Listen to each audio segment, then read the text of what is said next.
Hello everyone, my name is Rachel. Welcome back to my channel. Before I get started with what this video is going to be about, I did want to, officially announce here something that happened pretty recently in my life is that my dog Chloe passed away a couple of weeks ago. If you have watched any of my reading vlogs in the last like 5 to 6 years, you would have seen clips of her when my mom and I went on walks with her to the park, or I was just hanging out with her. I think the last vlog she was featured in was my historical romance vlog that I made a few weeks ago.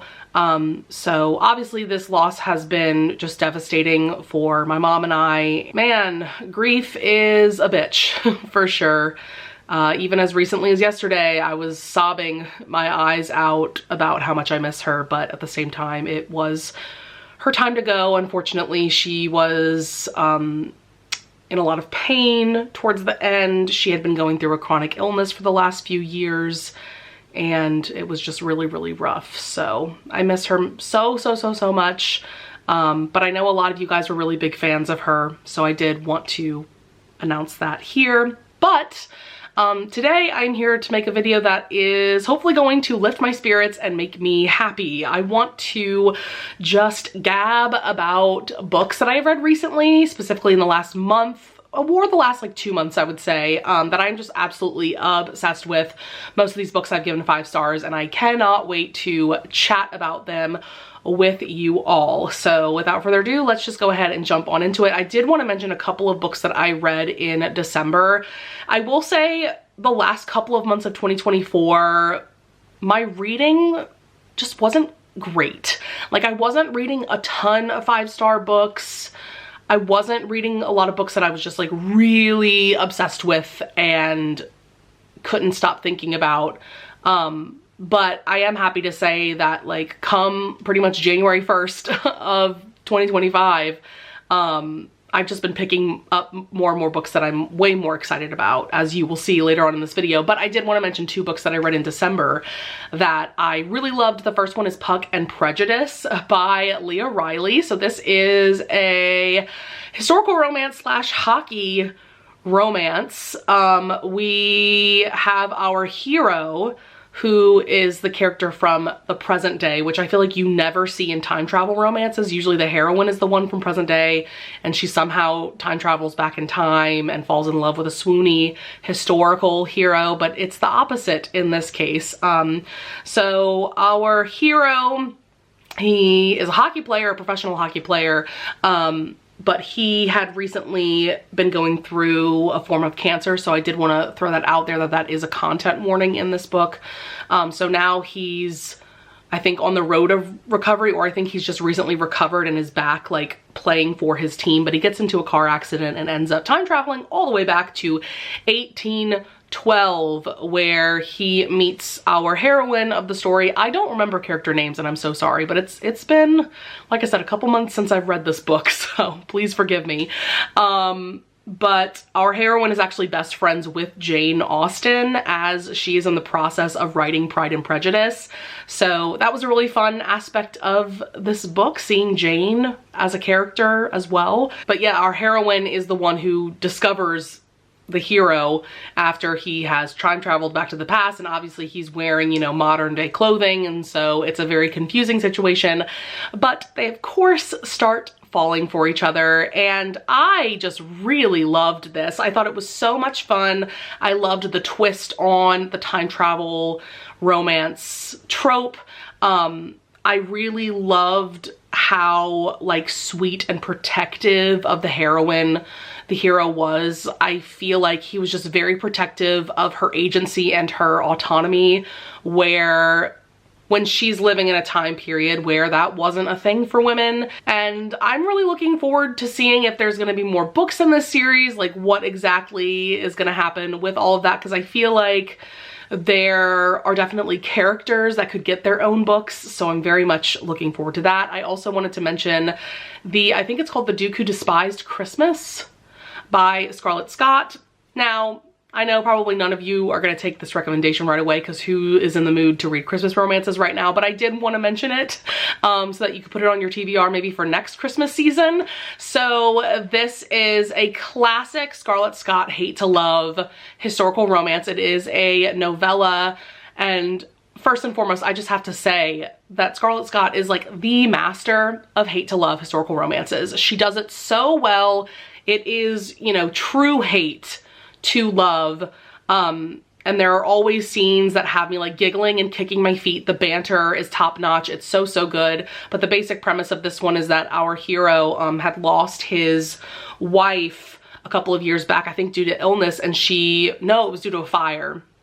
And she was pregnant with their first child. And so he lost both his wife and his child, and now he hates Christmas season because that's when she passed away. And we have our heroine who is his housekeeper, and I am just obsessed with class difference, historical romances, and romances like this where there's that interesting power dynamic of he's her employer, but yet she's really the one calling the shots. And I loved that, you know, even though there is this huge class difference between them, he's a duke, she's his housekeeper, there was never a scene where he offered for her to be his mistress. Like, no, right away, as soon as he fell for her, he was like, no, I'm gonna court you properly. And then when he like really fell for her, he was like, no, I want to marry you. Okay, thanks, bye. So this was just really wonderful. All right, let's get into some books that I read in January that I am absolutely obsessed with. This first book I want to talk about, I read on like January 3rd, you know, the very beginning of 2025, right? And I can already tell you it is probably going to be my favorite book of 2025, if not like in my top 3. This book actually changed my brain chemistry, and I still don't know how to move on from this book. And that is Serpentine Valentine by Gianna Darling. I loved this book so much that I have 2 copies, so that should really tell you something. I, you know, have the original cover here, and then I had to go online and see if somebody was selling their Hello Lovely edition, and luckily somebody was for a very reasonable price, and so I scooped that up as fast as possible.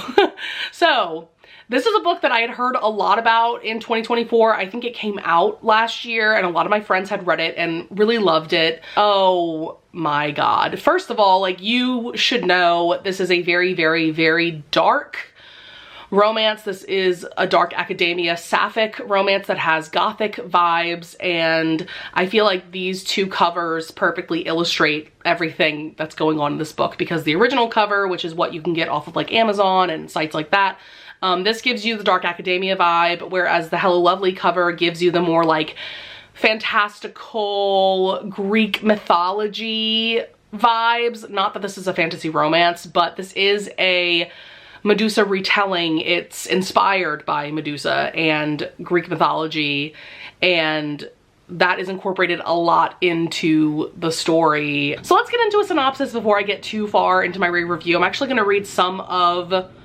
what is written on the back because I think this just gives you a really good taste of what this book has to offer. I was born a woman, raised by women, in love with women. Until I enrolled at Archeron University, I'd never known much of men. I certainly didn't know enough to fear them. Then one stormy autumnal night, Professor Morgan tried to destroy me. And when we were discovered by the university president, it was me who was punished for the unwanted seduction. But they left me with 2 valuable lessons. I would never let another woman be hurt by men again if I could help it. And when someone hurts you, betrays you, and tries to rip out your soul, there is only one remedy for the pain: revenge. So yes, huge trigger warning for sexual assault. It happens pretty much at the beginning of the book. Gianna Darling did a fantastic job though of having an author's note right before the book starts, telling you what chapter is the most triggering, you know, to take care of your mental health, because this absolutely could be very triggering for a lot of people. It was very hard for me to read, and that is not a particular trigger of mine. Like, I was like bawling my eyes out reading that scene. But yes, so after she's assaulted and no one believes her, she decides to get revenge against all the people that have wronged her, one of them being the president of the university, who has a daughter named Luna, who is also enrolled at said university. And so she decides to seduce Luna and basically destroy her to get back at the president. And oh my god, like I don't even know where to start. Honestly, truly, like first and foremost, Lex, our main character, she has truly become one of my like top 5 favorite characters of all time. All time. I am obsessed with her. I think she's such a fascinating person, and her journey from, you know, the very beginning of the book, she is very excited about her life and her future career, and then after the assault, she quite literally just doesn't want to exist anymore. She wants to die. Like, so that's another content warning for you guys. Like, definitely, you know, early on in the book, very, very heavy on like that suicidal ideation. And then, you know, she's consumed by this revenge, right? But over the course of the book, she grows into this incredible person who just has so much strength and bravery and resilience. And by the end, she inspires other women to be brave as well. And then seeing her and Luna find their way to a happily ever after, it is just nothing short of stunning. I cried multiple times reading this book, really because of Lex's journey, but because of how beautiful their romance is. And I have to take a minute to talk about how just gorgeous and lyrical Gianna Darling's writing is in this. I have read a few books by Gianna Darling before. I really, really loved her Anti-Heroes and Love Duet in particular, but I hadn't read one of her books in a long time. It had been a couple of years, so I had forgotten how amazing of a writer she is. And as soon as I started this book, I was like, oh hell yes, I need at least one physical copy. And I highlighted so many passages in my Kindle copy. It is not even funny. I have at least like 300 highlights of this book. Like I pretty much highlighted the whole book basically. And the way that like the Greek mythology elements were brought in, like the Medusa retelling and the, you know, snake imagery, and oh my god, like it was just so well done. I also loved all of the side characters. Lex has a few like foster sisters that are heavily featured throughout. I would love to see romances for them, by the way. I really loved their sisterhood, the way they supported each other, the way they were enacting revenge together.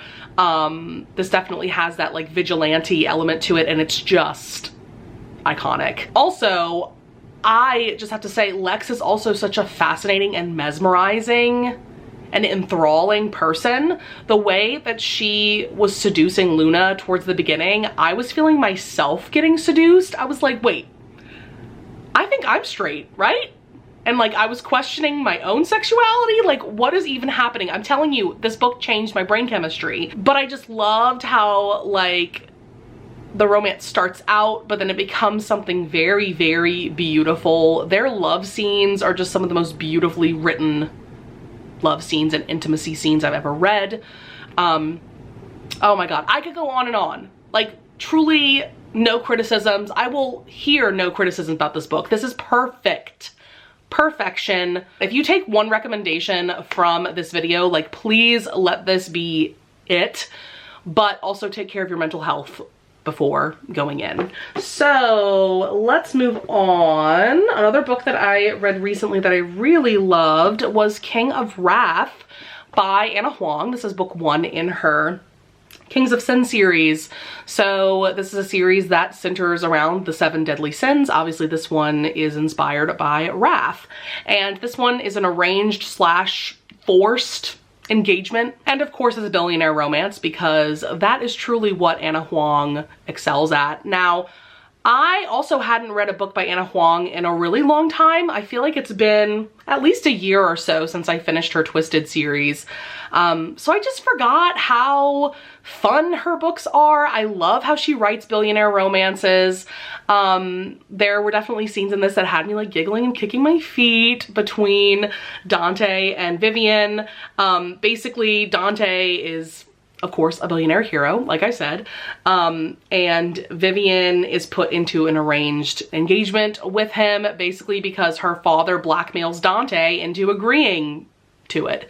And so it's not hate to love, but it's definitely like dislike to love. They definitely don't start off on the right foot. But I loved how they went from like kind of bickering with each other, not communicating well with each other at all, to ultimately falling so head over heels for each other. The audiobook for this, by the way, is fantastic. It is a duet narration, which means that the male narrator, who was Jacob Morgan, one of my favorite male narrators, he read all of the dialogue for the male characters and then vice versa for the female narrator. And I just loved how the idea of wrath was incorporated into the story.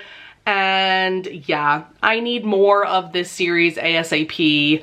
As soon as I'm in the mood for another billionaire romance, I definitely will go ahead and pick up, I think book 2 is King of Pride. But yeah, this was so fun, so beautiful. Of course, steamy and sexy. That's what we've come to expect from Anna Huang. Next book I want to talk about is At First Spite by Olivia Dade. This was a book that was recommended to me by Chandler from Chandler Ainsley.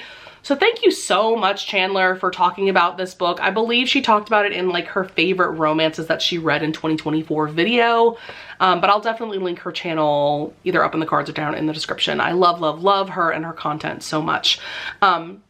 This is a book that I really didn't plan on reading anytime soon. I had read books by Olivia Dade in the past and absolutely loved them, but some of them I didn't love so much, so she wasn't really an author that was on like my immediate TBR by any means.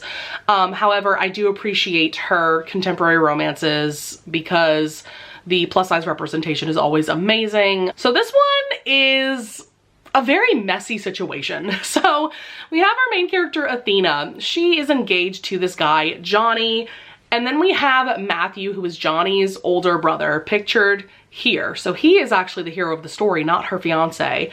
And at the beginning of the story, Matthew is convinced that Athena is just like a hot mess of a human. She's not responsible. She is not worthy of being Johnny's wife. And so he convinces Johnny to break off their engagement, and Athena is absolutely devastated, and she is understandably so very pissed off when she realizes that Matthew is the one that broke them up. So they end up living next door to each other, and one of the things I loved about this is like the pranks that Athena pulls on Matthew to try to get under his skin. But this book is also very serious at the same time. I do think that the book balanced the lighter elements well with the heavy elements, but I would say that this book is more heavy and sad than funny. So definitely know that before going in. You wouldn't necessarily know that from the cover. I feel like the cover looks very happy and cute, but this book is so much more than that. This book centers a lot on Athena's journey with depression and mental health, because when she was engaged to Johnny, she quit her job. She was living in another city and she was going to move to the town that Johnny and Matthew live in to live with Johnny. And so she comes to this town with like no prospects for a job, anything like that. And she's always felt like a failure all of her life. Her parents have financially supported her whole life, and she feels like she'll never be able to repay them, whether that's emotionally or financially or what have you. And Matthew definitely doesn't help with that because, like I said, he is so, you know, kind of mean to her towards the beginning of the book, you know, breaking up the engagement and all of that. And so we see, though, that Matthew actually is a very sweet man. Like, I have to say, that is such a highlight of this book for me. How sweet and caring he is, how he falls for Athena. I told you this was messy, right? The ex-fiance's brother, you know, falling for the heroine. And the way that he takes care of her when she's going through a really deep depression it was just so lovely to read about. I felt that Athena was very relatable to me. I feel like some of our life circumstances are very similar, and I am also someone that deals with very deep depressions sometimes, and so that just felt very real to me, and the way that Matthew helped her through all of that was just beautiful. So yeah, I don't know, I could go on and on about this, but this definitely was one of the best books that I read in January. Next, I want to talk about how I am back again in my Lorraine Heath era, and I am so excited to talk about it with you all. So recently we had the Rake Meets Blue Stocking readathon, which was a historical romance readathon run by myself, my friend Lisa from Remarkably Lisa, Crystal from Crystal's Bookish Life, and Jen from the Book Refuge. Me and Lisa run the Blushing Blue Stocking Society, and Crystal and Jen run the Rake Appreciation Society. So we decided to collab together to do this readathon where we would just read all the historical romance we could in a week. And so I decided to finally jump back into Lorraine Heath with her Sins for All Seasons series. So I started with book 1, which is Beyond Scandal and Desire, and then a week or so later I absolutely just had to jump into When a Duke Loves a Woman, which is book 2. And I think that we all need to just take a minute and admire these covers, because they're truly some of the most beautiful historical romance covers ever, especially this one. Oh my god. Purple's my favorite color, and like, so I have an interesting journey with Lorraine Heath. I have read some books from her in the past. Some of them I've really loved. Some of them really did not work for me, actually, because a couple of her books have featured like really emotionally unavailable heroes, and I can only take so much of that bullshit before I feel like the heroine deserves better, and I just hate everything. So she's definitely been hit or miss for me, but boy, were these 2 books hits. So this series definitely has a darker backstory to it. I definitely would say this series in general is like a darker historical romance series, but not like super dark. But this whole series centers around the concept of what was known as baby farming back in like the 1800s, and who knows, probably even earlier than that. So back then there were these women that were known for taking in babies from people of the nobility that are bastard children. They're not legitimate children. And so people of nobility would pay these women to take care of the babies, to murder them. And so we have Eddie Truelove, who is the mother of all of the siblings that this series centers around. And she had kind of gotten into baby farming, but she realized she just couldn't do it anymore. And so she started just taking in the children that people of nobility would give her and just raise them as her own. And so this series centers around, I believe it's 6 siblings who have all been raised by her, and they're all a family. So this first book that I want to mention, this one features Mick. He is the bastard son of a duke, and so he is hell-bent on revenge against said duke and the duke's legitimate son. And so he sets out to seduce the duke's ward, who is Aslan, who is pictured here. But of course he ends up falling for her, of course. And then the basic premise of this book is we have Gilly, who is another one of the Truelove siblings. She is a tavern owner, which is very unconventional for this time. I believe this series takes place in like the 1870s. And then we have Thorn, our hero, who of course is a duke. He ends up getting like mugged one night and beaten up to a point where like he could die. It's very serious. But Gilly discovers him and helps him recover. And of course they end up falling for each other. So yeah, to say that I am obsessed with this series so far is putting it very lightly. I forgot how amazing Lorraine Heath's writing is. It is just so stunningly beautiful. The way that she writes human feelings.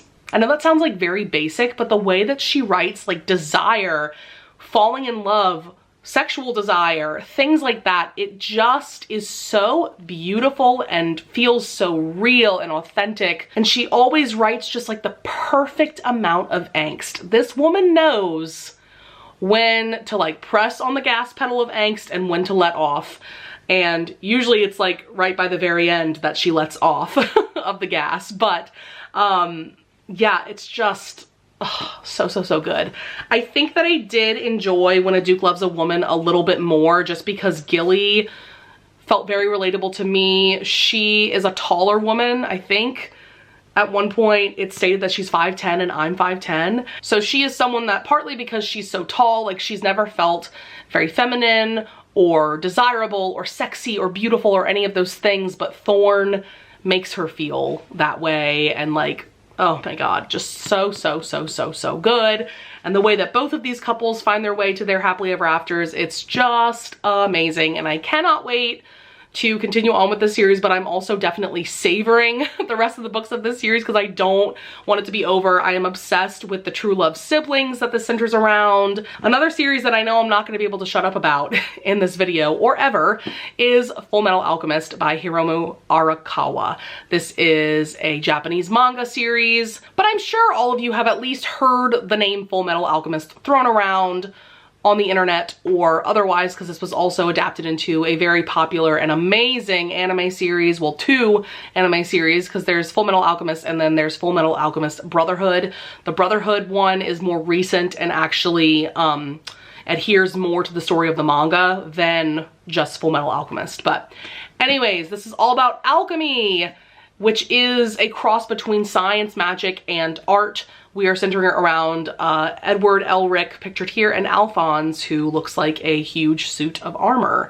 And at the beginning of the story, we see that they tried to use alchemy to bring their dead mother back to life. It went horribly wrong to the point where Alphonse lost his entire body and Edward just bonded his soul to this suit of armor. And then Edward lost an arm and a leg because of this alchemical ritual gone wrong.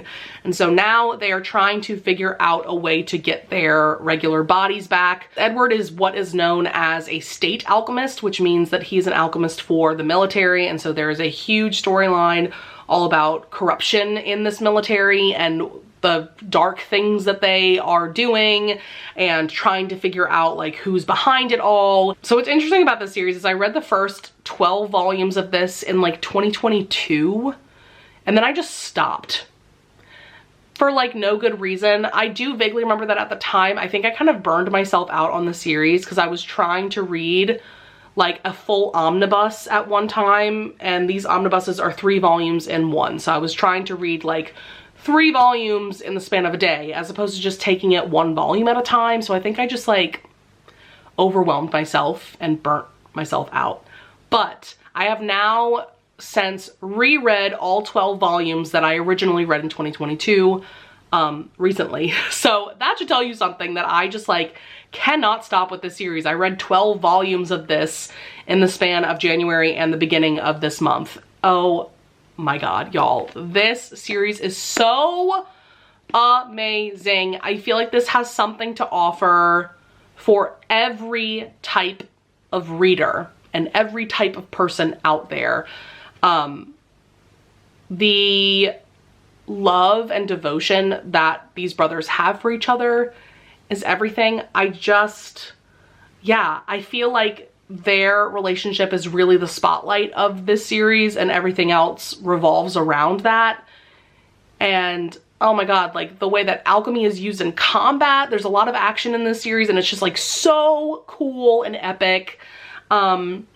There's so many dynamic characters, not just these brothers, but there's so many amazing side characters that add so much to this story.